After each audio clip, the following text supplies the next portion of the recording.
विकास होगा। तीसरी चीज है उत्पादन के ठीक दाम देना। मैं समझता हूं कि जिस वैज्ञानिक तरीके से एमएसपी बढ़ाई जा रही है, अभी बढ़ी हुई एमएसपी की दरें आपको पता है, मुझे बताने की जरूरत नहीं है। 2019 से प्रधानमंत्री नरेंद्र मोदी जी ने तय किया उत्पादन की लागत पर 50% मुनाफा देकर एमएसपी तय होगी।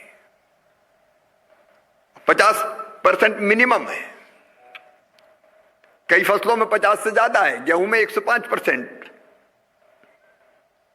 तो ये लगातार कर रहे हैं ताकि किसान को ठीक दाम मिले और खरीदी की भी प्रभावी व्यवस्था हो, उसमें भी राज्यों का सहयोग चाहिए। दलहन तिलहन पे आप लोगों ने बात की है। अब आश्चर्य है, हम दलहन में सबसे बड़े उत्पादक भी है और सबसे बड़े आयातक भी है, इंपोर्ट भी हम ही करते हैं। ये चुनौती है मित्रों हमारे सामने। हम कैसे दलहन के उत्पादन को बढ़ाएं, कैसे तिलहन के उत्पादन को बढ़ाएं। पिछले दिनों बड़े फैसले किए इस क्षेत्र में भी हमने। अब ये इनका उत्पादन केवल भाषण से नहीं बढ़ेगा, किसान दाम भी देखेगा, काय में ठीक मिलेगा उसको। अगर एक चीज आप पूरी खरीदते हैं और एश्योर करते हैं कि इसकी खरीदी पूरी होगी तो किसान वही लगाएगा।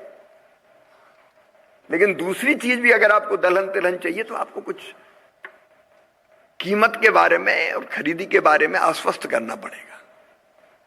इसलिए पिछले दिनों बड़े बड़े फैसले किए।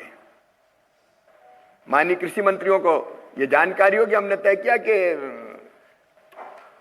आयातित खाद्य तेल, एडिबल ऑयल, पाम ऑयल और बाकी ऑयल 0% इंपोर्ट ड्यूटी पे आते थे। तो सस्ता तेल आ गया तो सोयाबीन के दाम गिर गए, सरसों प्रभावित हुई। तय किया कि उसमें कुल मिला के 27.5% इंपोर्ट ड्यूटी बढ़ाएंगे। वो बढ़ी तो कीमतों में सुधार होना शुरू किया। प्याज के दाम किसान को ठीक मिले, 40% एक्सपोर्ट ड्यूटी थी, घटा के 20% कर दी। बासमती पे मिनिमम एक्सपोर्ट प्राइस लगी थी, अब पता चला कि एक्सपोर्ट पे भी प्राइस लगी है तो एक्सपोर्ट प्रभावित हो रहा था। अरे जाने तो दुनिया में, अगर हमारे पास पर्याप्त है तो मिलने दो किसान को दाम।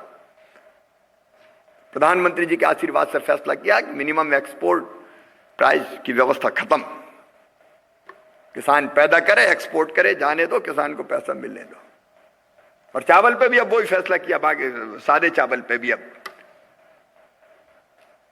कि एक्सपोर्ट हो रहा होने तो एक्सपोर्ट पर प्रतिबंध खत्म, ताकि ठीक रेट मिले। अब दालों में, तिलहन में भी और दलहन में भी तय किया है। अब मसूर, उड़द, अरहर ये तो 100% खरीदेंगे। मैं राज्यों को निवेदन करना चाहता हूं, जितना पैदा करेंगे किसान, पूरी खरीद होगी उनकी एमएसपी पर। आप चिंता नहीं करें, किसानों को प्रोत्साहित करने की कोशिश करें। और बाकी भी योजना बताने की जरूरत नहीं है, वो आपने प्रेजेंटेशन में सारा बताया होगा, मैं उस विस्तार में नहीं जा रहा। 25% खरीद अब बढ़ा के हमने कर दी पूरे देश की। किसी राज्य में जरूरत पड़ी तो 25% से ज्यादा भी खरीदेंगे। ये 3 चीजों को छोड़ के तो ठीक दाम देने की अनेकों व्यवस्थाएं। ये एक निवेदन मैं जरूर करना चाहूंगा, राज्यों को मिलके और हमको मिलकर सोचना। मैंने अपने अधिकारियों की भी एक टीम बनाई है। कई बार किसान जो पैदा करता है, विशेषकर जल्दी खराब होने वाली चीजें, सब्जियां, फल, विशेषकर सब्जियां, किसान बेचता है 5 रुपया किलो और दिल्ली में आके बिकती 50 रुपया किलो। अब ये 5 और 50 का जो गैप है, ये बात सच है। ट्रांसपोर्टेशन का खर्चा है, तो लाने का खर्चा है, जो बेचेगा वो भी अपना कमीशन लेगा, नहीं तो ठेले में रख के, गुमटी में रख के वैसे थोड़ी बेचेगा वो। लेकिन क्या गैप इतना होना चाहिए? 10-10 गुना गैप। इसलिए हमने एक कमेटी बनाई कि विचार करके ये जो बीच में पैसा जाता है, इसको हम कैसे कम करें। कमीशन लेगा बेचने वाले, इतना अंतर नहीं होना चाहिए। और उसकी कोई साइंटिफिक व्यवस्था बनाए जिससे उत्पादन करने वाले किसान को, जो खून और पसीना एक करता है, उपभोक्ता और किसान जो बेचता है, उस पर इतना गैप ना रहे। बेचने वाला कुछ पैसा कमाए अपना, लेकिन ऐसा कि अपना रहे, किसान को मिले ही ना, किसान को उसका अधिकतम हिस्सा कैसे मिल सकता है, इसको हम लोग वर्कआउट करेंगे। मैं राज्यों से भी निवेदन करता हूं इसको वर्कआउट करें। जैसे एक ये व्यवस्था बनाने की अब कोशिश हो रही है, उसके डिटेल में आज नहीं जाऊंगा। गांव में सब्जी पैदा हुई, मान लीजिए टमाटर पैदा हुआ, और यहां आते आते 5 से 50 रुपया किलो उसके रेट हो गए। किसान टमाटर इसलिए नहीं लाता कि ट्रांसपोर्टेशन का खर्चा ज्यादा लगेगा, फिर मंडी में पता नहीं क्या गति होगी। तो बीज के जो ट्रांसपोर्टेशन का खर्चा है, गांव से लेके शहर तक, उस ट्रांसपोर्टेशन के खर्चे को अगर केंद्र राज्य मिलकर बहन कर ले तो शहर वालों को अच्छी और थोड़ी सस्ती सब्जी मिल जाएगी और किसान को ज्यादा पैसा मिल जाएगा।